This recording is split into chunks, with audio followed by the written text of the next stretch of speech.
অনেক biker traffic নিয়ম মানতে চায় না। তারা প্রায় অননুমোদিত বা সঠিক মানের হেলমেট না পরে বাইক চালায়, যা দুর্ঘটনার সময় গুরুতর আঘাতের ঝুঁকি বাড়ায়। আমি সুরক্ষার চিন্তা করতেছি, এখন আমি যদি হার্ট স্ট্রোক করি সেটা কি আপনি দেখবেন?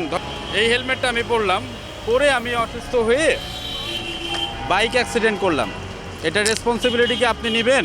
মূলত এই গরমে হেলমেট না পরা ভালো। আমি কিন্তু আইন তো আইনই ভাই, আইন মানা লাগে। এটা ভাই শুভ মানে কোনো রকম দেখা দিয়েছে আমি ট্রাফিকটা হেলমেট পরছি, তাই মামলা দিব ভাই। ভাই মামলা থেকে অবশ্যই ভাই আপনি দোয়া কালাম করে উঠবেন। বাঁচায় রাখতে পারবে না, জাস্ট নিজের এখন প্রয়োজনে যাওয়ার জন্য আমি এটা ব্যবহার করছি। এটা অন্য কোনো সেফটির জন্য ইয়ে না। মানে এখন পর্যন্ত কোনো অ্যাক্সিডেন্ট হয় নাই যে এই হেলমেট পরে অ্যাক্সিডেন্ট করে মারা গেছে, এরকম রেকর্ড নেই।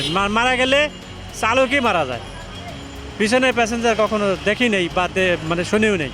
জি ভাই, মামলা খাইছি। আমি হেলমেটের কারণে মামলা খাই নাই, আমি অন্য কারণে মামলা খাইছি আর কি। এই দেখা যায় সিঙ্গেলে অনেক সময় যাওয়া যায়, বাইক নিয়ে যাওয়া যায়, ওইভাবে যাইতে না পারলে আর কি ধরলে পরে মামলা দেয়। তারা জেব্রা ক্রসিং, ফুটপাত কিংবা নির্দিষ্ট লেনের নিয়ম না মেনে গাড়ি চালায়। এইসব আচরণ শুধু নিজের জন্য নয়, পথচারী এবং অন্য চালকদের জন্য মারাত্মক বিপদ তৈরি করে। অনেক সময় তারা মোবাইল ফোন ব্যবহার করে বা কানে হেডফোন লাগিয়ে বাইক চালায়, যা আরও বিপজ্জনক। নিয়ম মেনে চলাই নিরাপদ পথ।